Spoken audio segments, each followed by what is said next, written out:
হজ কাদের উপর ফরজ? এবার আমি আসি, হজ কাদের উপরে ফরজ? আমি তো হজ সম্পর্কে ঘোষণা দিই। এবার আমরা হজে যাই, কাদের জন্য ফরজ?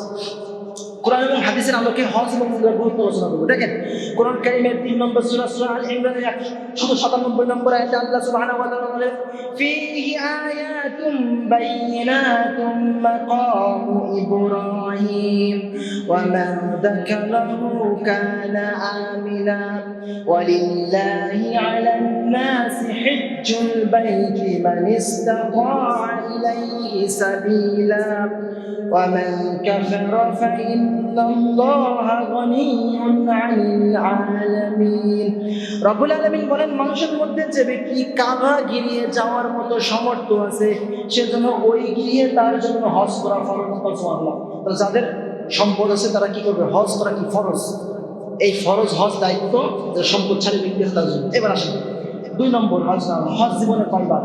দেখেন, মুসলিম শরীফের 3138 নম্বর আবু হুরায়রা রাদিয়াল্লাহু তাআলা বর্ণিত, রাসূল আকরাম সাল্লাল্লাহু আলাইহি ওয়াসাল্লাম আন আবি হুরায়রা রাদিয়াল্লাহু তাআলা আনহু قال خطبنا রাসূলুল্লাহ সাল্লাল্লাহু আলাইহি ওয়াসাল্লাম, রাসূল সাল্লাল্লাহু আলাইহি ওয়াসাল্লাম আমাদের সামনে খুতবা দিলেন। বললেন, ফাকালা ইয়া আইয়ুহান নাস, রাসূল সাল্লাল্লাহু আলাইহি ওয়াসাল্লাম বললেন, ইয়া আইয়ুহান নাস, হে মানুষ সকল, কদ ফারাদাল্লাহু আলাইকুমুল হাজ্জা ফাহুজ্জু, আল্লাহ সুবহানাহু ওয়া তাআলা তোমাদের উপর হজকে ফরজ করেছেন, সুতরাং তোমরা হজ করো। সুবহানাল্লাহ। তখন সাহাবা کرام রাদিয়াল্লাহু তাআলা আলাইহিম আজমাইন জিজ্ঞেস করলেন, ইয়া রাসূলুল্লাহ, ফাকালা রাজুলুন আকুল আমিন ইয়া রাসূলুল্লাহ সাল্লাল্লাহু আলাইহি ওয়াসাল্লাম, আমরা কি হজ কতবার করব? প্রতি বছর করব কিনা? আকুল আমিন ইয়া রাসূলুল্লাহ ইয়া হাবিবাল্লাহ, ফাকালা রাজুলুন আকুল আমিন ইয়া রাসূলুল্লাহ ইয়া হাবিব। 3 বার বলছেন। কি বলছেন? 3 বার রাসূলকে প্রশ্ন করছেন ওই সাহাবী। রাসূল সাল্লাল্লাহু আলাইহি ওয়াসাল্লাম ফাসাকাতা, রাসূল সাল্লাল্লাহু আলাইহি ওয়াসাল্লাম চুপ থাকলেন। কি থাকলেন? চুপ থাকলেন। কেন? তখন রাসূল সাল্লাল্লাহু আলাইহি ওয়াসাল্লাম বলছেন যে অতিরিক্ত প্রশ্ন করবেন না।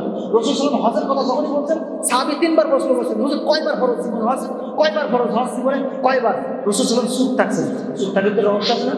এখন আপনি ইমাম সাহেব হঠাৎ করে প্রশ্ন করলেন, হুজুর সাহেব চুপ থাকলো, আপনি মনে করেন হুজুর ইমাম সাহেব কিছু জানো না, এরকম মনে করেন? রাসূলের সুন্নাত, রাসূল সাল্লাল্লাহু আলাইহি ওয়াসাল্লাম বলছেন এজন্য অতিরিক্ত প্রশ্ন করবেন না, যে বিষয়ে আলোচনা করবো সে বিষয়ে প্রশ্ন করবেন।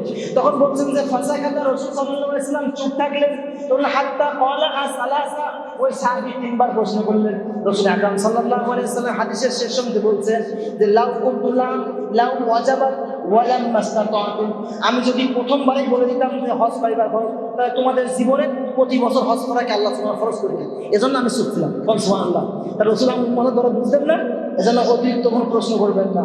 ইবনে মাজাহ, দেখেন ইবনে মাজাহ হাদিস নম্বর 886, আকর ইবনে আবিস রাদিয়াল্লাহু তাআলা আনহু যিনি বলছেন, সাহাবা নবী রাসূলুল্লাহ সাল্লাল্লাহু আলাইহি ওয়াসাল্লাম ফাকালা ইয়া রাসূলুল্লাহ সাল্লাল্লাহু আলাইহি ওয়াসাল্লাম আল হাজ্জু ফি কুল্লি সানাতিন আও মাররাতান, যে হজ আও আল হাজ্জু ফি কুল্লি সানাতিন আও মাররাতান ওয়াহিদান, হজ জীবনে কয়বার ফরজ? তখন রাসূল সাল্লাল্লাহু আলাইহি ওয়াসাল্লাম বললেন, বাল মাররাতান ওয়াহিদান, হজ জীবনে কয়বার ফরজ? একবার। তখন বলছেন ফামান ইসতাতাতু ফাতাতাউ, যদি কেউ জীবনে অতিরিক্ত বেশি হজ করে তার সওয়াব হিসেবে গ্রহণ করবে। সুবহানাল্লাহ। 3 নম্বর, হজে যাওয়ার যারা সামর্থ্য আছে তারা দ্রুত যাবে। হজে যাওয়ার যারা সামর্থ্য আছে তারা কি করবে না?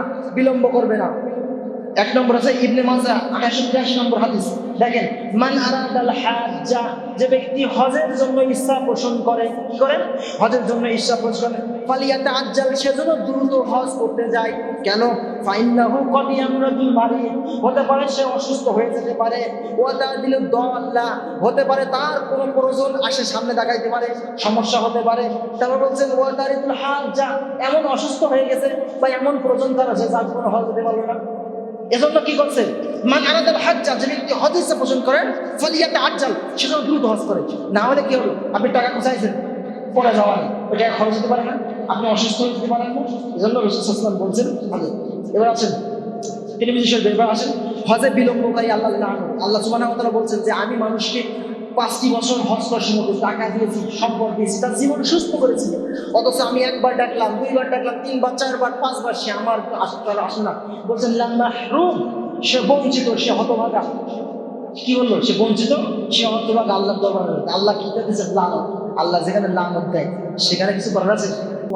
হজে যাবে গেল না, তাহলে সে ইহুদি হিসেবে মারা গেল কি মুসলিম হিসেবে অমুসলিম হিসেবে মারা গেল, আল্লাহ তাআলা যায় আসে। তাহলে আমরা হজে যাবো তো ভাই? আমার কথা বুঝতে পারছেন আপনারা? আমি টাইমের ভিতরে শেষ করবো ইনশাআল্লাহ, কারণ অনেকগুলো হাদিস আছে, আগামীতে আমার সম্ভব হবে না আপনার সাথে কথা বলার।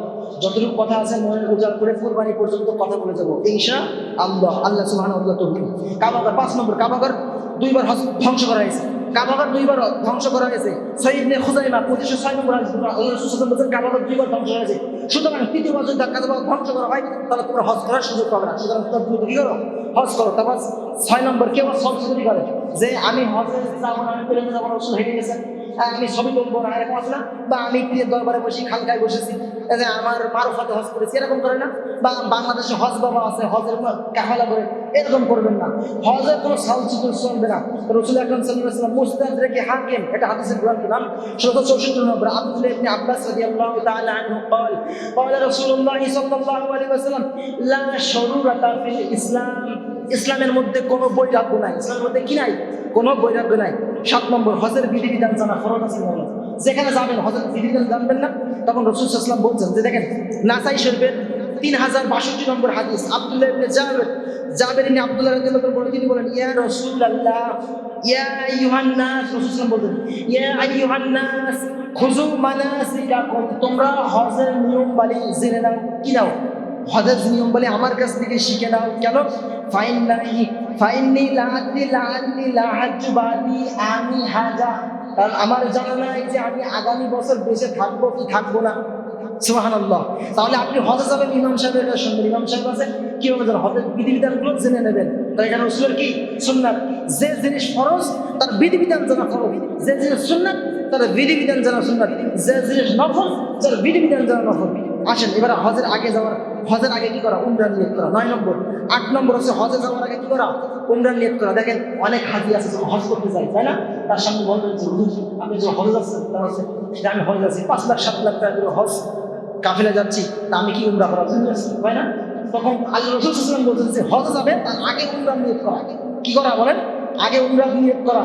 দেখেন সহিহ ইবনে হিব্বান 3920 নম্বর, রাসূল আকরাম সাল্লাল্লাহু আলাইহি ওয়াসাল্লাম বলতেন ইয়া আলা মুহাম্মদ সাল্লাল্লাহু আলাইহি ওয়াসাল্লাম, হে মুহাম্মদ সাল্লাল্লাহু আলাইহি ওয়াসাল্লামের পরিবার, মান হাজ্জা, যারা হজের ইচ্ছা পোষণ করবা, ফালিহুল্লা বি উমরাতি ফি হাজ্জা, সেজন্য আগে উমরা নিয়ত করে। কোন সুবহানাল্লাহ। তাহলে হজে যাওয়ার আগে কি নিয়ত করব?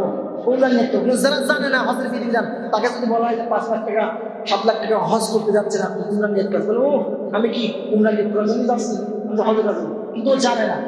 এটা কি জানানো কি ফরজ? যাই হোক, তারপর হচ্ছে 9 নম্বর, হজের 3টি কাজ নিষিদ্ধ। সেটা হচ্ছে ফালা রফাসা ওয়ালা ফুসুকা ওয়ালা জিদালা ফিল হজ।